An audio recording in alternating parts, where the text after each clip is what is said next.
Leo ni siku kubwa sana katika historia ya nchi. Unafahamu nchi hii imepitia katika misukosuko mingi sana. Wazee wetu wanajua, wapo watu wamekufa kwa kukataa kuonewa katika nchi hii. Wapo watu walikufa kwa kukataa kutozwa kodi. Wapo watu walikufa kwa kukataa kuuzwa utumwani. Mchakato wa kuifanya nchi itulie hivi haukuwa wa kawaida. Ulifanywa kwa kuwaunganisha watu. Unawaunganisha watu kwa kutumia chombo kinachoitwa chama cha siasa. Kwa katika nchi hii toka enzi za kina Nyerere waliwaunganisha Watanzania wote kupitia TANU na ndiyo CCM leo. Na watu wa Songea hawakubaki nyuma katika kuwaunganisha Watanzania ili wakatae kuuzwa utumwani, ili wakatae kupigwa viboko, ili wakatae kunyanyasika kwa kila aina.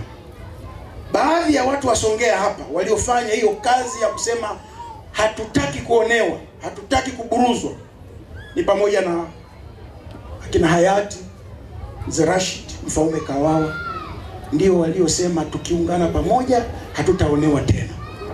Ni pamoja na akina Mzee Yusufu Mfaranyaki, ndio waliosema uonevu, binadamu yeyote ameumbwa kwa mfano wa Mungu na tumeumbwa wote sawa, kupitia chama hicho cha TANU ambayo ndio CCM hiyo.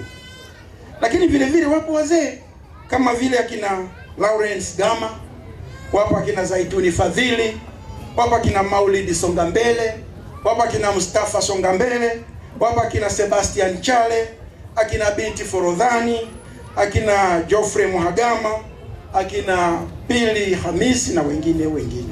Wote walikuwa ni ama Wandendeule ama Wangoni au wa Matengo au Wayao. Waliungana Tanzania nzima kukataa.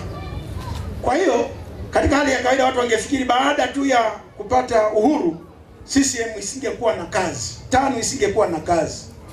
Hapana, lazima hicho chama kiendelee, kwa sababu dhuluma na uonevu duniani huwa hauishi. Hata kama mmekuwa na serikali yenu, bado kutakuwa na wababe, kutakuwa na matajiri, kutakuwa na wenye nguvu, wenye kukanyaga wenzao. Kwa chombo kinachoweza kuwa kimbilio la wanyonge ni chama cha siasa. Kwa CCM imeendelea kuwepo kwa sababu ndio kimbilio la wanyonge. Ndio maana mpaka leo kipo. Kwa hiyo kwa gharama yoyote lazima tukienzi, na lazima tuache shughuli zetu, tuache kazi zetu, tuje mahali hapa kukumbuka babu zetu walikotutoa, na ili kizazi kinachokuja kisije kikafanya kosa. Sisi viongozi wenu wa serikali tuko tayari kufanya kazi chini ya maelekezo ya chama, na tukiitwa popote, tukielekezwa lolote, lazima tutatekeleza. Na wananchi wote muwaelekeze kwamba viongozi hawa si mabosi. Mkuu wa wilaya si bosi, mwenyekiti meya sio bosi, wala mkurugenzi sio bosi, wala mkuu wa idara sio bosi. Mnaweza kuwatuma wananchi wa aina yoyote, wenye kero yoyote, waje wawaone viongozi hao. Kwanza kabisa nawashukuru sana ninyi wote kwa kuona mimi niitwe mstahiki meya. Jipongezeni. Maana yake nini? Mmenituma mtoto wenu ili niweze kuitumikia manispaa.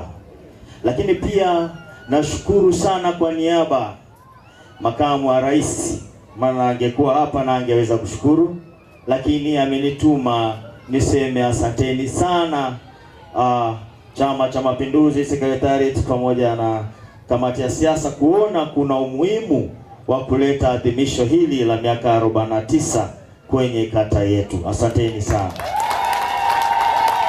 Mmetuheshimisha kwanza kutoka kwenye uchaguzi, lakini pia mmetuheshimisha kwa maana ya kuweza kuteua Mateka iwe sasa ya kijani kati ya kata zingine zote, kusema jamani, twendeni pale tukapaone Mateka kwa makamu wa rais na mstahiki meya. Lolote mtakaloliona alipo sawa, mtusamehe.